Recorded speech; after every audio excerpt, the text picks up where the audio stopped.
You've probably used one, what, 10 times today? And I bet you didn't even think about it. But that humble little zipper, it's actually an incredible piece of engineering. And it's got this surprisingly dramatic story behind it. We're talking love, loss, and some serious innovation. So let's dive into the genius of this tiny little thing we all just take for granted. All right, so let's get right to it. The big mystery. How does a zipper really work? I mean, we all know that teeth kind of just smush together inside that little slider thingy, right? But believe me, there is a ton of genius packed into that tiny little mechanism. And here's the crazy part, the paradox of the zipper. Just think about it. If you try to pull it apart from the sides or you push down from above, it is rock solid. It's not going anywhere. But then you just grab that tiny little pull tab and poof, it glides open like it's nothing. To really get how this magic trick works, we've got to go back in time, way back, to a world before the zip. So picture this. Before the zipper, just getting dressed was, well, it was a whole ordeal. A much, much slower process. We're talking a world full of clumsy buttons, fiddly hooks and eyes, and endless laces. Every single one had to be done by hand, one by one. Okay, so along comes this American engineer, Whitcomb Judson. He sees this problem and he thinks, I've got it. I have the solution. So at the 1893 Chicago World's Fair, he unveils his big invention, the class blocker. It was basically this device with a bunch of hooks and eyes that were supposed to fasten all in one go. And you know what? Investors loved it. They were totally convinced. The Universal Fastener Company was born. There was just one teensy tiny problem. It was a complete dud. It just didn't work.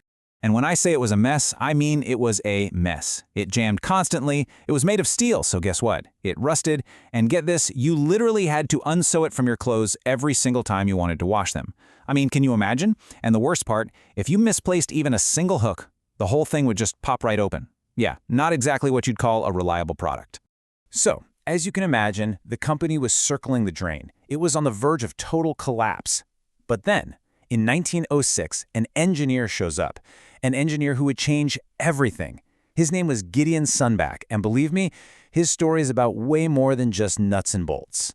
And what's so fascinating here is that Sundback, this super talented electrical engineer from Sweden, he didn't join this failing company because he was looking for a challenge. Nope, he joined for love. He was completely head over heels for the manager's daughter, Elvira. So he took the job just to be close to her, and pretty soon, they were married. But their story, it takes a really tragic turn.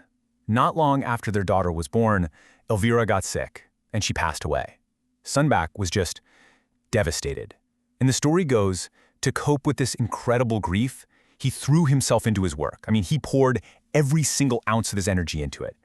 And this led to this period of just intense, laser-focused innovation. He finally realized that Judson's old hook and eye thing, it was a dead end. He didn't need to improve it, he needed to reinvent it completely. He needed something mechanically perfect. So he tossed out the old idea completely, and in 1914, he filed a patent for a brand new design. Let's take a closer look at how this thing actually works, because what he came up with, it's almost identical to the metal zippers we still use today. It's wild. Okay, so the real genius is all inside the slider. See, inside there's this simple Y-shaped channel. So as you pull this slider up, the two rows of teeth, they go into the wide opening at the top, and that's where the magic happens. The channel tilts each tooth at a super precise angle, so it slots in perfectly with the tooth on the other side. Then they come out the narrow bottom, totally locked together. It's just mechanically elegant, and it works flawlessly every single time. And the reason that connection is so strong, it comes down to this really simple design. So each little tooth has a tiny bump on top, let's call it the nib, and then a matching little hollow on the bottom, the scoop. When the slider pushes them together, each nib fits perfectly into the scoop on the opposite tooth. It's that simple. This whole nib and scoop system, that's the secret sauce. That's what creates this incredibly strong interlocking chain. All right, so Sundback has nailed it. He's achieved mechanical perfection. The design is flawless. But to take over the world, you need more than a great design. You need a great name. And let's just say their first crack at it was, well, it was not great. You ready for this? Their brilliant new name was the Hookless Hooker. Yeah, not kidding. Unsurprisingly, they ditched that one pretty fast for the slightly less terrible Hookless Fastener. The name we all know and love actually came from the B.F. Goodrich Company. They put the fastener on their new rubber boots, and the president of the company just loved the sound it made. Zip!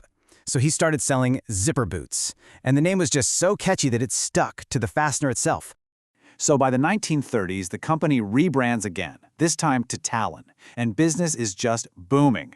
I mean, the zipper wasn't just a fastener anymore, it was a symbol of modernity. It was cool. It was so important, in fact, that even in Nazi Germany during World War II, zipper manufacturing was a protected industry. Think about that. Even though they used precious metals needed for the war, they kept making zippers for morale. Now, Sunback's metal design is totally iconic, right? But you might be surprised to hear that it's not actually the most common zipper in the world. Nope, that title goes to the coil zipper, which came along in the 1940s. Instead of all those individual metal teeth, it's just two interlocking plastic coils. It's way cheaper, it's more flexible, and it has this one huge advantage. If one part breaks, the whole thing doesn't just fall apart like a metal zipper can. For decades, Talon was the undisputed king of zippers. But I want you to do something for me. Check the zipper on your jacket or your backpack right now. I'm willing to bet you probably won't see the name Talon. Instead, you're going to see 3 letters, YKK. So what is YKK? Well, it stands for Yoshida Kogyo Kabushika Kaisha. Try saying that 3 times fast. It was founded in Tokyo way back in 1934, which, interestingly enough, is the same year Sunback's patent expired. Now, its workshop got completely destroyed in World War II, but the founder, Tadao Yoshida, he rebuilt. And he had this obsessive focus on quality. He created a philosophy called the cycle of goodness, which basically meant that to succeed, you have to help others succeed. For YKK, that meant doing everything themselves. They made it all in-house. They smelted their own brass, wove their own fabric, forged their own teeth, the whole shebang. While their competitors like Talon were outsourcing to save a buck, YKK controlled every single step of the process. And this guaranteed an almost perfect, super reliable product every time. And that's exactly what clothing brands wanted. By 1980, that obsession with quality paid off big time. YKK officially overtook Talon. And the numbers here, they really tell the story. It's a dramatic shift. By the early 2000s, YKK had captured 45% of the entire US market. And Talon, the company that started it all, they had fallen to just 7%. It was a total takeover. YKK's reputation for being absolutely bulletproof had won. The scale of this operation today is it's mind-boggling. YKK produces over 10 billion zippers a year. That's billion with a B.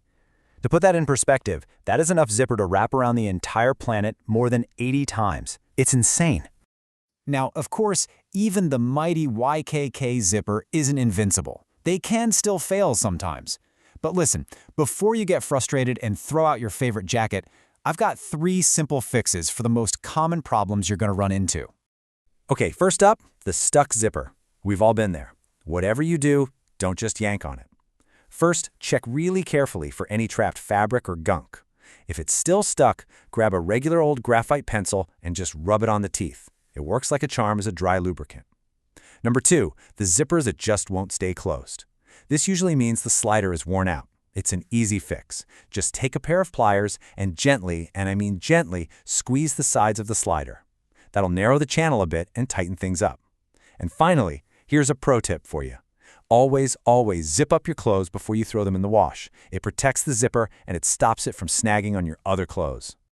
So when you think about it, why has this design from 1914 barely changed in over 100 years?